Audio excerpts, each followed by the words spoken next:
Edward could not wait to go camping. Little did he know, it would become the most terrifying experience of his life. Some of Edward's coworkers were also going on this camping trip. They spent a week planning out all the details. That's all they talked about at work. One of their friends said he knew the perfect campsite they should go to. Edward's boss overheard the guys raving about it in the break room. He seemed interested, so they invited him. To their surprise, he accepted the invitation immediately. Not only that, but he gave the guys a couple extra days off. Now their intention was also to stay as long as possible in the great outdoors. The following week, the guys and two girls headed out towards Tiapa in the state of Tabasco, Mexico. They arrived at the campsite around 10 in the morning. It was better than they imagined. There were wide open spaces for them to stretch out. There was also a river along the campgrounds called Ixtapapangahoya. The camping facilities were great, too. When they got there, one of the rangers brought them a bunch of firewood. The guys started building the tents, while the girls, Susanna and her friend, prepared food and snacks. As night began to fall, they set up everything else and prepared the wood to build a fire. They built the campfire along the river's edge. The Ixtapapangahoya River is known for its strong current, especially at night. Edward and some of his coworker friends started drinking. The past few days at work had been stressful, so they definitely needed to blow off some steam. 3 of the guys went to sleep right after dinner, while Edward and the rest of the gang hung out by the campfire. They put on some music and stayed up drinking until 1 in the morning. Alex said, "I'll be back. I'm going to go have a smoke." He knows the other guys do mind cigarette smoke. So Alex walked off a short distance. About 10 minutes went by, and the guys were still talking by the fire. Suddenly, they heard a loud, painful cry.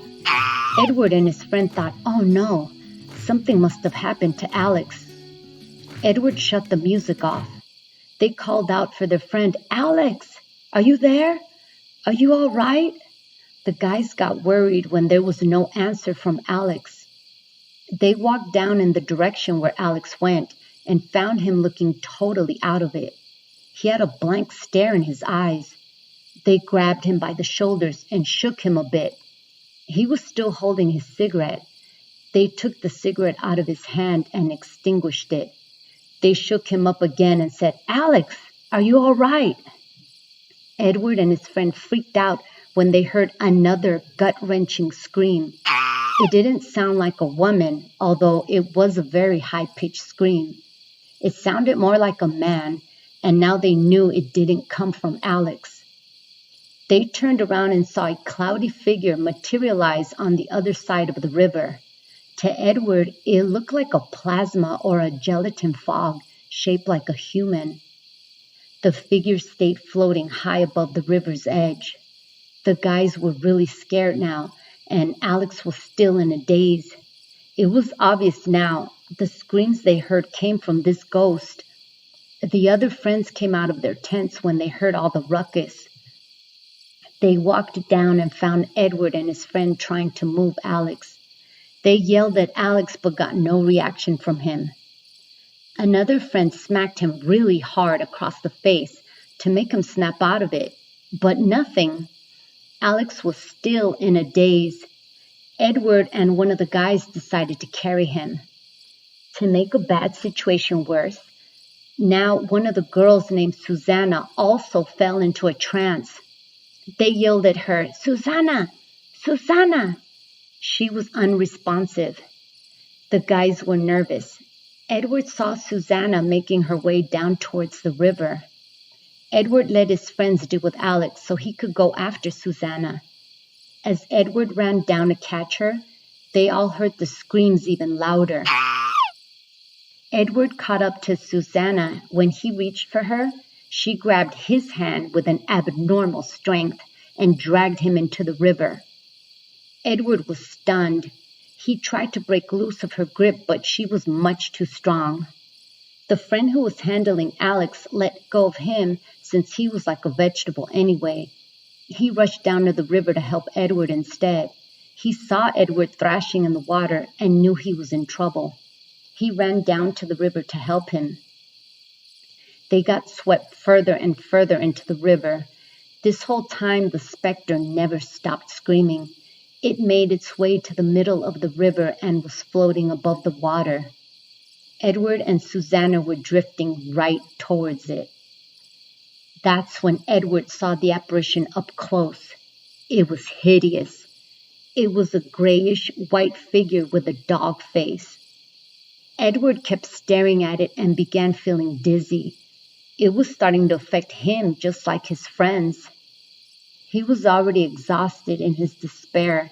He had never felt so helpless, like he couldn't do anything to save himself nor Susanna. Edward looked away and began saying his last prayers. He managed to put his arms around Susanna, and that's when she reacted. Susanna came to and was now screaming at the top of her lungs. The sound of her screams even woke Alex up from his stupor. He immediately rushed into the river to help pull his friends out. Someone called the park rangers who showed up at that moment. They helped Alex pull his friends out of the river. Edward didn't even notice when the ghost figure vanished. He really thought he was going to drown to death that night. It's such a shame because everyone was having a great time before this happened. That same morning between 4:30 and 5 a.m., Edward and his friends packed up all their shit and left. The whole gang was scuffed and bruised. They didn't notice their injuries till they were leaving. Many of the campers' feet got mangled. Susanna didn't know she sprained her toe until she tried to walk. It must have happened with all the pulling and tugging through the river. They later found out from the night ranger that it had been a long time since something like that happened. That entity had not appeared in a very long time. The ranger said, "Many people have died in that place. There used to be a train that passed through there. Everyone called it the Beast." People coming from Guatemala and Central America used to jump on and hitch a ride on the train known as the Beast. Edward and his friends do recall hearing the train go by twice during their short camping trip. Anyway, people were found dead that didn't survive the train ride. They were robbed and killed. There were many deaths and tragedies. The victims' remains were found along that wooded area. Other bodies were found floating in the river, face down. The park ranger believes that whole place is definitely cursed. My name is Monica. This incident happened to me in 2009 in the Maule region of central Chile. During that time, I was a scout counselor. We used to take children of low-income families camping in the summertime. The children went to these camps for a period of 1 week. We put them together in groups of 5 to 8 kids by age. Groups that sleep in the same tent have one scout counselor in charge. There, we coordinated games and activities for them all week long. At that time, I did not want to be in charge of the kids. I had just done it the previous summer, and to tell you the truth, it was a lot of work. So that year, I would rather be in the operations group, where we took care of organizing the activities for the kids. The whole complex where we ran the summer camp was located in a rural field far from the city and surrounded by trees, in an old compound that was the Scouts Association of Chile. In operations that week, I had a friend that didn't belong to the Scouts, but when I explained to him what I do, he wanted to participate. His name is Adrian. There were other friends too, from other scout groups like Alejandro. There was another girl that had been part of the group that camps with the kids. We called her Matches, as in the type of matches you light your cigarette with. We gave her that nickname because she had flaming red locks of hair. I hung out with her a lot that week. Matches was a very nice girl. and she was only a year or two younger than me. I was 19 years old at that time. One night, we went to the bathroom together. It was too far and creepy to walk there by yourself. As we walked, she opened up to me and was very honest. She told me that she used to belong to a satanic sect. I was shocked and immediately asked, "Really? But why?"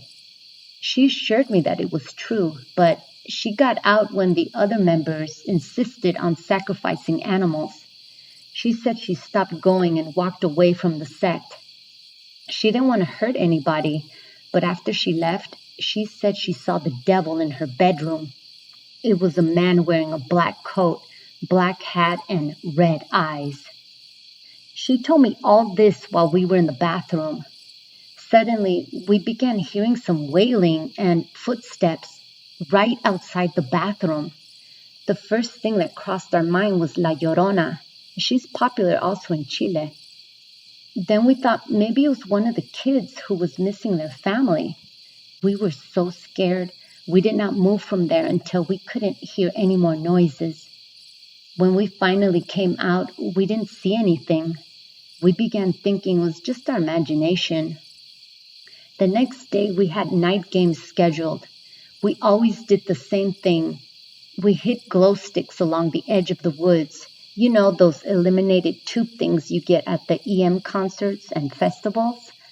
We hid those among branches, rocks, in the trees and holes. The idea was for the kids to go out at night with the same group from their tent. We made them hold hands and not let go. This helped to keep the children from getting lost. Always with their scout leader, they had to find the glow sticks while other counselors hid in order to catch the children who let go of hands. That way, we deducted points from them for letting go. On that occasion, it was my turn to go set up the night games with my friend Matches. But we were running late. We ended up leaving just as it was getting dark. We headed out with a bag full of glow sticks. There was also a special prize, a glow circle with 5 different colors that light up. We were going to hide that prize in a clearing between the bushes. We always hide these special prize there, and it's worth more points, because the kids can't find it there as easily. While we were hiding glow sticks everywhere, the sun also hid itself completely.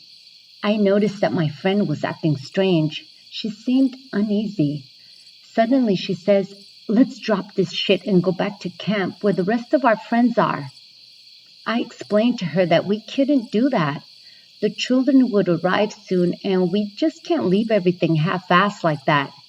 As we approached the path to the bushes, where we always hide the grand prize, my friend Matches followed behind me, to my right.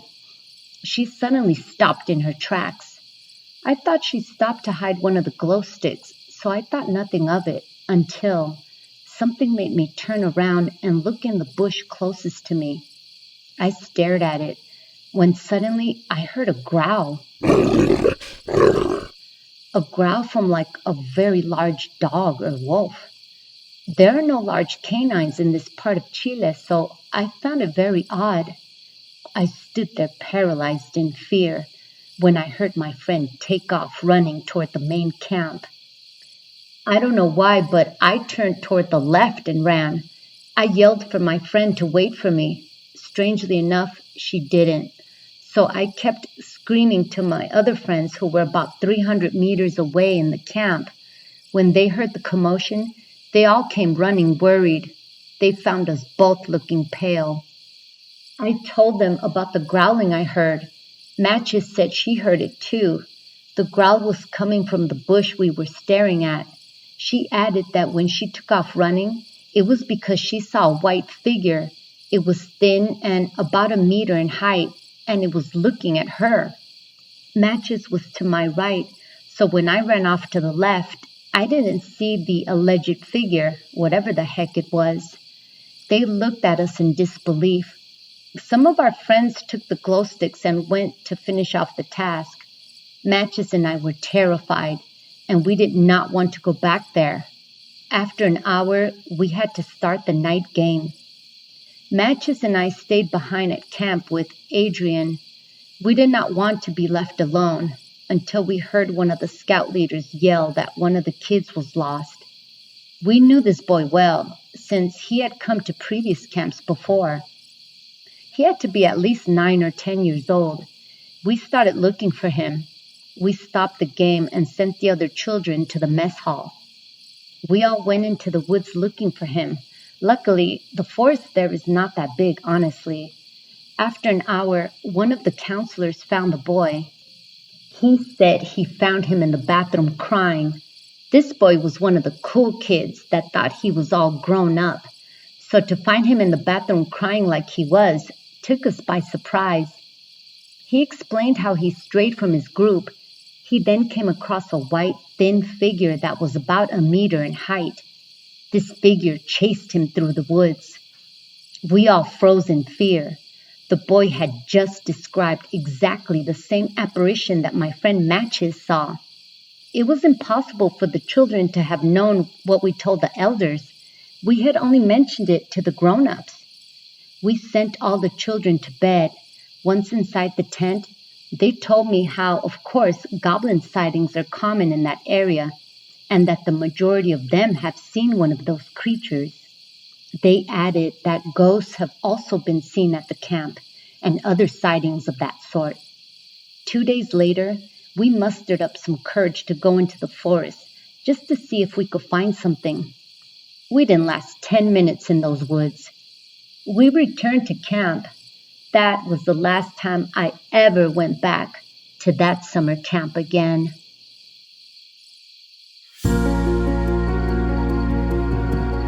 I'm going to share the experience I had while visiting my grandfather's cabin in the woods.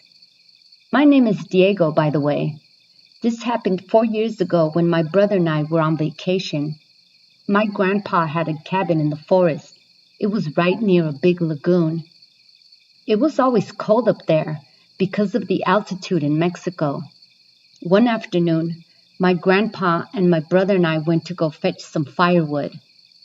We were going to need it for the chimney. It was the only source of heat we had in such a cold place. On the way, we talked about simple things like friends we had at school and girls and other things like that. Along the way, we came across a big house that was very nice, but also worn and dilapidated by time. I was curious, so I asked my grandpa what happened to this house. How come nobody lives in that house anymore? Grandpa told us that the house was abandoned long before he moved nearby. An old lady who is native to that place told Grandpa that there used to be a beautiful woman that lived there with her 2 kids. Apparently, they were foreigners, and one night they were heard screaming as if they were trying to escape from something. Days later, there were no signs of the children nor their mother anywhere. The native lady, who was the person who lived closest to the house, had developed a friendship with the lovely woman. She grew concerned when she hadn't heard from them in days. The old woman ended up calling the police so that they could investigate the family's whereabouts and, in the worst case, search for their bodies. The police searched for weeks because the forest was so big and dense. They couldn't find anything. It was said that the beautiful woman came to Mexico because people from her native country wanted to do her harm. The family was eventually presumed dead. My grandpa added that her house was put up for sale, but nobody wanted to buy it because of the remote location. After we gathered enough firewood for the chimney, we returned to the cabin as it was getting late. We ate dinner, and our grandpa told us more stories before we went to bed. I suddenly woke up at dawn because I felt really cold and something strange. I don't know why, but something made me turn towards the window. When I looked out the window, I saw a woman floating above the water of the lagoon. I felt more intrigued than fear because there was a light that shined on the woman's body, and she was beautiful. Everything changed when she looked in the direction of my window. At that moment, I felt terrified, so I rushed back into my bed. That night, I dreamt I was inside of that abandoned house at night, and I couldn't see a thing. It sounded like there was a rainstorm outside, so strong that it pounded the front door. Then I heard loud growling and scratching as I looked around everywhere for a way out. All I could find was two small children, a boy and a girl, that hugged each other tight as they were cornered in the room. Suddenly, the front door broke down, and before I could see what caused it, I woke up in a cold sweat. The next day, my grandpa and I went fishing on the other side of the lagoon, because that's where most of the fish are. He mentioned that the number of dead animals we saw was not good. It seemed odd since that only happened during certain seasons. I asked him if he had any protection for self-defense and if he had any idea what kind of animal caused all of this. He looked at me and smiled. Yes, I have a shotgun, and no, I don't know what type of animal could have done all this. But don't worry, I'm an old man, but I'm still pretty strong. Without further ado, we returned to the cabin.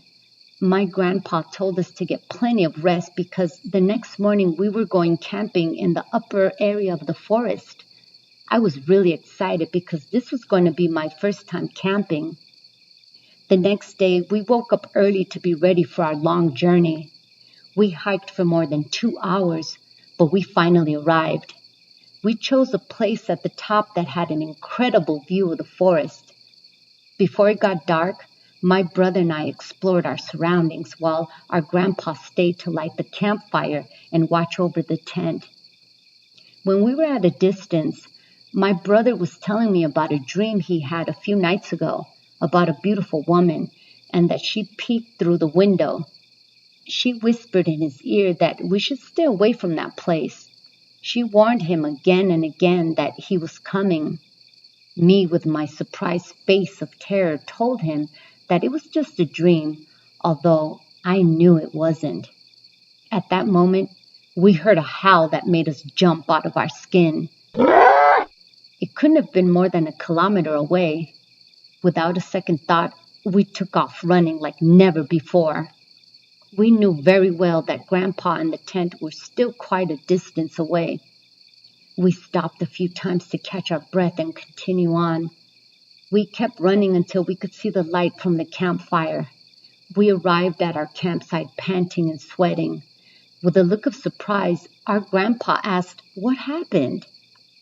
As soon as we explained what happened, our grandpa said that we would be returning to the cabin first thing in the morning. My brother and I felt relieved, as we felt a sense of protection from our grandpa. Although, throughout the night, I would peek out the little window in the tent. I could see Grandpa smoking a cigarette by the fire. The whole time he held his shotgun tightly in his hands. I could see the fear in my grandfather's face. He was on high alert as if something was stalking us. I found it weird that my grandpa brought his shotgun with him that day, since there were no people around, nor did we see any large animals. At the crack of dawn, we returned to the cabin as quickly as we could. In a few hours, my parents came to pick us up by car to take us home. My brother and I said our heartfelt goodbyes to Grandpa and left. In the car, we drove on the road alongside the forest. I was looking out the window. I could swear that I saw a tall creature covered in dark fur. It had a wolf face, and its legs were bent like the legs of a dog. It stared at me as it growled. Some months later, my mom got the emergency call that my grandfather was in the hospital. I remember he had these big scratches on his torso and right arm. He managed to recover over time, but he never lived in that forest again. And he never told us which animal or creature attacked him so viciously in those woods.